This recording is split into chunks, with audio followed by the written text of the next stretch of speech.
جوه الشمس في كل لحظة في عدد مهول من البروتونات بيقربوا من بعض، والحكاية هنا مش سهلة لأن البروتونات لما تقرب من بعضها كل واحد فيهم بيزق التاني بعيد، وعشان بروتونين يندمجوا مع بعض لازم يقربوا من بعض جدا، لكن معظم الوقت البروتونات مش معاها طاقة كافية إنها تقرب للدرجة دي. فلو حسبنا الموضوع بالطريقة العادية اللي كنا بنستخدمها في الفيزياء قبل ما نعرف ميكانيكا الكم هنلاقي إن الاندماج جوه الشمس المفروض يكون أصعب بكتير جدا، لكن الشمس بتعمله فعلا وبكميات هايلة، وده واحد من الأسباب اللي مخليها تفضل منورة.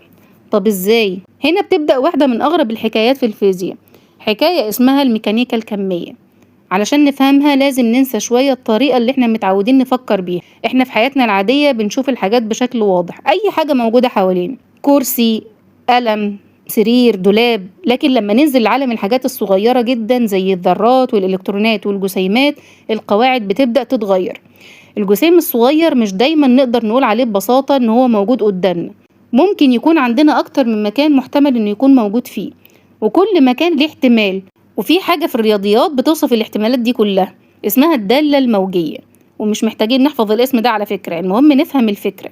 الجسيم الصغير جدا ده بيتوصف بطريقة مختلفة عن الكورة اللي بنشوفها في حياتنا، وعشان كده لما جسيم صغير يقابل حاجز بيمنعه من ان هو يعديه، الحكاية مش دايما بتخلص عند الحاجز ده. في بعض الحالات بيبقى في احتمال ان الجسيم يقدر يعدي الناحية التانية حتى لو بالحسابات العادية الطاقة اللي معاه مش كفاية ان هو يعمل كده، كأنه عدى من خلال الحاجز نفسه. الظاهرة نفسها اسمها النفق الكمي، وده مش مجرد احتمال على الورق، الظاهرة دي بتحصل فعلا في الطبيعة وجوه الشمس، بتساعد البروتونات انها تقرب من بعضها لدرجة بتسمح بحدوث الاندماج. يعني الشمس نفسها منورة، وجزء من الحكاية دي راجع لقواعد العالم الكمي. لكن الأغرب من كده إنك مش دايما تقدر تعرف كل حاجة عن جسيم في نفس الوقت. مثلا لو حاولت تعرف مكان جسيم صغير جدا بدقة شديدة، معرفتك بحركته بتبقى أقل دقة، ولو عرفت حركته بدقة أكبر مكانه نفسه هيكون أقل تحديدا.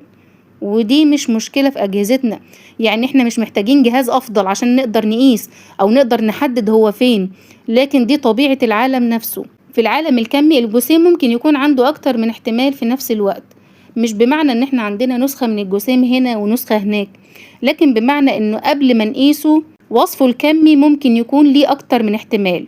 يعني تخيل لو في حاجز فيه فتحتين صغيرين وراهم شاشة، ونبتدي نرمي إلكترونات ناحية الحاجز ده واحد ورا التاني. لو الإلكترون مجرد حاجة صغيرة زي الرصاصة مثلا، المفروض ان هي تعدي من الفتحتين وتتجمع على شاشة في منطقتين، ده المنطقي.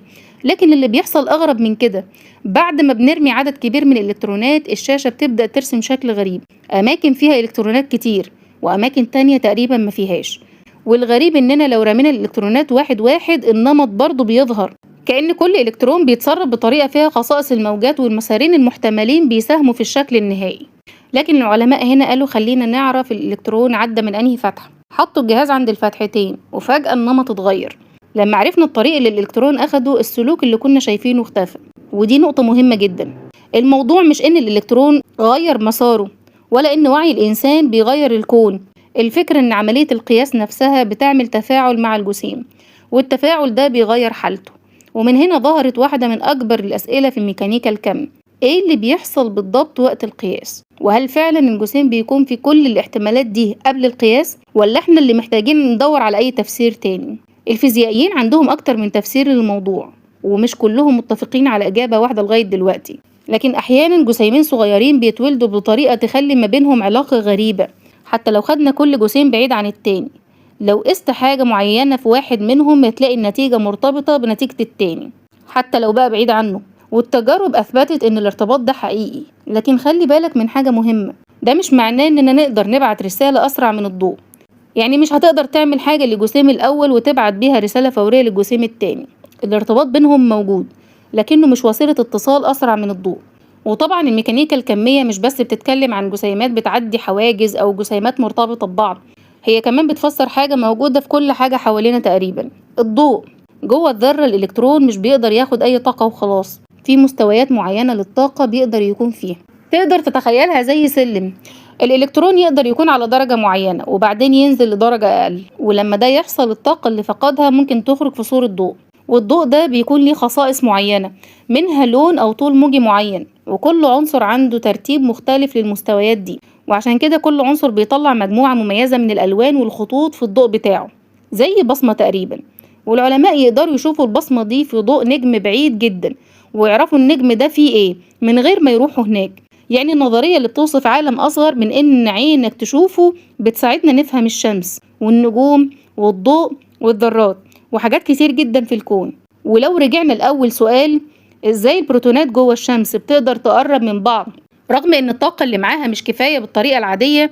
لأن العالم الصغير ده مش بيعتمد على نفس القواعد اللي احنا متعودين عليها. في عالمنا لو في حاجز وانت مش معاك طاقة كافية مش هتقدر تعديه، لكن في العالم الكمي في احتمال ان الجسيم يعدي الحاجز بطريقة اسمها النفق الكمي. وفي عالمنا الحاجة يا موجودة هنا يا موجودة هناك، لكن في العالم الكمي الوصف بتاع الجسيم ممكن يشمل أكتر من احتمال. في عالمنا بنفترض إننا نقدر نعرف مكان الحاجة وحركتها بدقة زي ما نحب، لكن في العالم الكمي في حدود أساسية لمدى دقة معرفتنا بيهم مع بعض، وجسيمين ممكن يفضل بينهم ارتباط غريب حتى لو بعدوا عن بعض جدا. وإلكترونات جوه الذرات ممكن تغير طاقتها وتطلع ضوء ليه بصمة مميزة.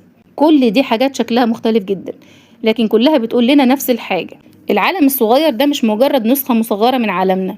لما ننزل لمستوى الذرات والجسيمات القواعد بتتغير، والأغرب من كده إن القواعد الغريبة دي مش مجرد أفكار على الورق، إحنا عايشين وسط نتائجها كل يوم، في الشمس، الضوء اللي بنشوفه، المادة اللي حوالينا، والكون كله تقريبا. كل ده في أعمق مستوياته بيحكموا عالم أغرب بكتير مما كنا نتخيل.